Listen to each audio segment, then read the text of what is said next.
जय जय श्री राधे शिवर भादेश की जय जय श्री कृष्ण सब वैष्णव को सादर सप्रेम जय Shri Krishna.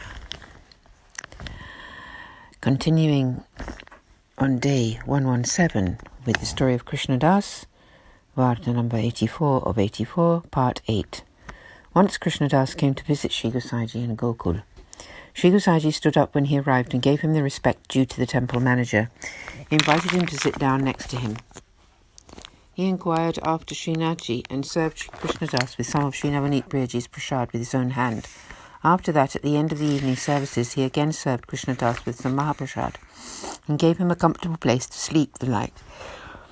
In the morning, Krishna Das was about to set off on his way back. Just before he left, he revealed to Shri Gosaiji that he wished to go to Vrindavan to see the place. Shri Gosaiji said he might go, but predicted that he would encounter some difficulties there. Krishna Das crossed over the Sri Yamuna river, even though Shri Gosaiji had warned him against it. He set off for Vrindavan and reached there at midday. Many saints and heads of devotees' circles came to meet him, but he suddenly succumbed to a high fever. He was very thirsty and his throat was drying up. He told the group of saints and devotees gathered there, and they set out for some water to quickly be brought there. Krishna Das had come along alone on his chariot, and as he sat there, he said how nice it would be if a Vaishnav of his Vallabh's lineage would bring water to him. Then he would feel like drinking it. The group present there said that there were no Vaishnavas living there, but that there was one low-caste street sweeper from Gokul who had married into a family in Vrindavan, and that they would call him if Krishna Das so ordered. Krishna Das said that he would indeed like to call that man there, ask him to bathe in Sri Yamunaji and collect from the river some water in a previously unused earthenware pot. They went to the street sweeper and told him that Krishna Das had a high fever, that he was very thirsty, and thus he had sent the request for him to bring some water for him to drink. The sweeper ran from there all the way back to Gokul.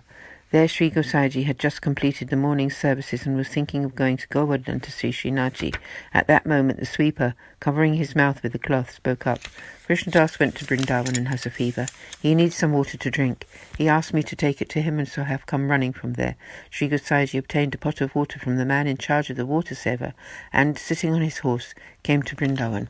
He brought Krishna Das down from the chariot and gave him to drink. Then his fever died down and he regained proper consciousness. Krishna Das bowed down to Shri Gosaiji and sang this song in Rag Kanharo. I surrender to the feet of Sri Vittalnathji, most benevolent. You came here to save this fallen soul like me. Your moonlight toenails, bright as the dawn and coloured with compassion, have dispelled my pain of separation. By serving these lovely toes, the devotee finds joy and happiness. These feet are most tender and soft, fragrant and cool. Just touching them disperses the threefold sufferings. The poet Krishna Das now states, whosoever remembers your feet, but once cannot be touched by the enemy, that is this age of struggle. Part 8 continued. After singing this, Krishna Das supplicated Shri Gosaiji, O Maharaj, I did not listen to advice since I have suffered in this way. The two of them then went to Govardhan. It was time for the evening Arti Seva. Shri Gosaiji bathed and entered that Seva. Krishna Das accompanied the Arti with this song, Rag Kanharo. O my dear lady friend, today is most auspicious in that I have feasted my eyes on Sri Krishna, the son of Nanda. He is most generous and enchanting. Seeing his form removes all the burning pain of separation like sandal paste. The youthful gopis' minds and hearts are bound in love to this exquisitely beautiful form of the freshly youthful Lord, the upholder of the Sri Giriraj mountain.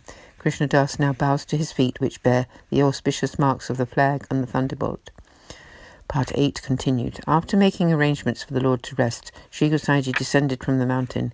Continuing in this way, Krishna Das served the Lord for many a day. Part 9. One day, one Vaishnava came to Krishna Das and said that he would like to have a well built. I am going back to my place of birth, and so I would like you to have this money. Saying this, he gave Krishna Das 300 rupees and then set off home. Krishna Das buried 100 rupees stuffed in an earthenware vessel under a mango tree in a nearby garden. On an auspicious day and time, he started the construction of the well in a garden near Punchani. After quite a few days, the well was ready. It had cost 200 rupees. The only thing left to do was to finish off the mouth of the well. Krishna Das thought that the 100 rupees would definitely complete this task. After having the holy sight of Sri Govardhan Nachi in the early afternoon, Krishna Das went to see the well. With the help of his wooden cane, he got up on the well to inspect it. When the cane broke and both it and Krishnadas fell in, the people who had been standing nearby started to shout, saying that Krishnadas had fallen into the well. They set up ropes and 2 men went down into the well with a basket to try to bring him out. Down in the well they searched everywhere over and over, but they could not find Krishnadas's body anywhere at all. The 2 men were pulled up to the surface again. At that time, Sri Gosaiji had already offered Sri Thakurji his evening meal and was outside the inner chamber of the temple. Ramdas was also sitting there. A man came to tell them that Krishnadas had gone to see the well and then slipped in. Some men went down to look for him and they could not find his body anywhere. Ramdas piped up, "People of an impure nature suffer descent into darkness." Hearing this, Sri Gosaiji countered him. "Ramdas, do not speak of such things. Krishnadas is a recipient of Sri Acharyaji's full grace and a Vaishnava, and all of this is the Lord's Leela. We don't know why he fell into the well or where he is now." Bhav Prakash, Sri Gosaiji knew that Krishnadas had been cursed to suffer existence in the body of a ghost, but he did not tell this to Ramdas. Krishnadas passed into that new existence, taking his old body with him. He went to sit at the top of a holy fig tree in Pushini. Part 10. Sri Gosaiji announced, "Krishnadas was a very good manager. Now where will we be able to find another man like him? The temple cannot function without a good manager, mark my words." Ramdas replied, "O Maharaj, whomsoever you appoint will do whatever you tell him to. It requires great good fortune to hold a position in the service of Sri Govardhanaji." Sri Gosaiji replied, "Whom shall I appoint? Then they will only get ruined. Ruination is instant. Purification is long and difficult." Bhav Prakash, Sri Acharyaji had explained in his Sri Subodhiniji. Lord Narayana recounted the Srimad Bhagavatam to Lord Brahma, but he was only qualified to effect the creation. Therefore he heard it, but it could not come to fruition for him. Translator's note. Fruition here is when the heart and mind are liberated from everything else other than pure graced, selfless devotion to the divine beloveds. Lord Brahma told it to Narad, but he was only qualified to wander all over any realm he wished, and so it did not bear fruit for him either. Narad told it to Vedvyas, who was qualified to write all the scriptures and nothing else, and so it could not bear fruit for him. Vyasji recounted it to his son Sri Sukhdev. Sukhdev was very renounced. He told it to King Parikshit, who had also renounced everything else. He then was the one qualified to hear the Srimad Bhagavatam. Sri Sukhdev spoke the Srimad Bhagavatam throughout the days and the nights and was able to receive the full blessings of the Srimad Bhagavatam within 7 days. The path of grace is like this. Srimad Bhagavatam, it can only successfully sit on the head and in the heart of one who is independent and indifferent if one listens to it with pride or ego. If one listens to it with pride or ego, they will never attain the proper result. Part 10 continued.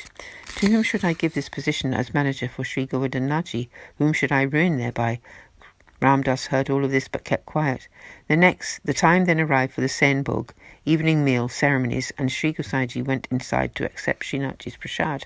After everything was completed, Sri Gosaiji asked the Lord, "O Maharaj, Krishnadas is no longer alive, and we need a manager for the temple. Whom should I ruin by giving them the position? Please tell me who it should be." Sri Govardhanaji spoke out, "Who am I to ruin anyone's life? Whoever chooses to be the manager will fall down. Do one thing. Put the temple manager's shawl in front of everyone and tell them that whosoever has the desire to be the manager should put on the shawl. I will give it to whomsoever asks me for it. Whoever wishes to fall will thus be doing it of their own accord." After this, Sri Gosaiji happily facilitated Sri Govardhanaji's rest for the night. The next day, Sri Gosaiji gathered all the Vrajavasis and Vaishnavas together and took the manager's shawl in his hand. He announced to them all that whoever wanted to be temple manager should take the shawl and wear it. Many people spoke up, but it was one Kshatriya who spoke out first, and he put on the shawl. After this, Sri Gosaiji performed the Arati ceremony for the Lord and then set off for Gokul. Some days later, one of Sri Govardhanaji's buffaloes went missing. It had wandered off amongst the trees. Gopinath Das and 5 other cowherd men, all of whom were great devotees, went off in search of the buffalo in the direction of Pushni. They saw that Sri Govardhanaji and some cowherd friends were playing under a pipul or holy fig tree. Krishnadas, the manager, as a ghost, was sitting at the top of the tree. Krishnadas caught sight of Gopinathji and the others and called out to them, "Jai Shri Krishna, O brothers, O Gopinath the cowherd, please carry my plea to Sri Gosaiji.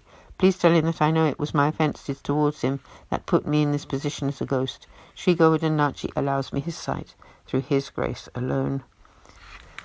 Bhav Prakash. When Sri Gosaiji had again given the shawl of manager to Krishnadas in front of Sri Govardhanaji, at that time he had sung the pad, "The son of Vallabha is most compassionate, for he has blessed me with his hand on my head. Those who follow the path of grace and come into his shelter, he delivers to Sri Govardhanaji." After singing this pad, Krishnadas had said to Sri Gosaiji, "O Maharaj, I forced you to suffer separation for 6 months.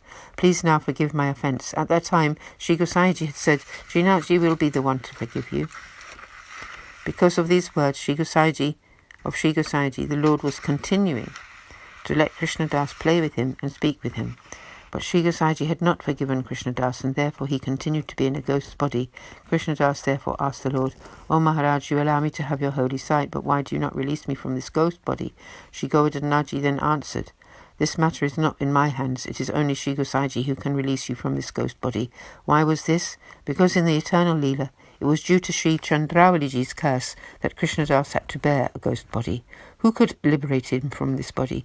Even though Krishnadas is Sri Swaminiji's Sakhi in the Leela, still she, considering those Leela occurrences, would not liberate him. Therefore, Krishnadas requested Gopinathji the cowherd to convey his plea and to Sri Gosaiji, because he knew that only Sri Gosaiji would be able to change his situation. We conclude the Varta of Krishnadas here for today. Sab Vaishnav ko Jai Shri Krishna, Shri Vallabhadisha ki Jai, Aaj ke Anand ki Jai, Jai Jai Shri Radhe, and we continue tomorrow. Jai Jai Shri Radhe.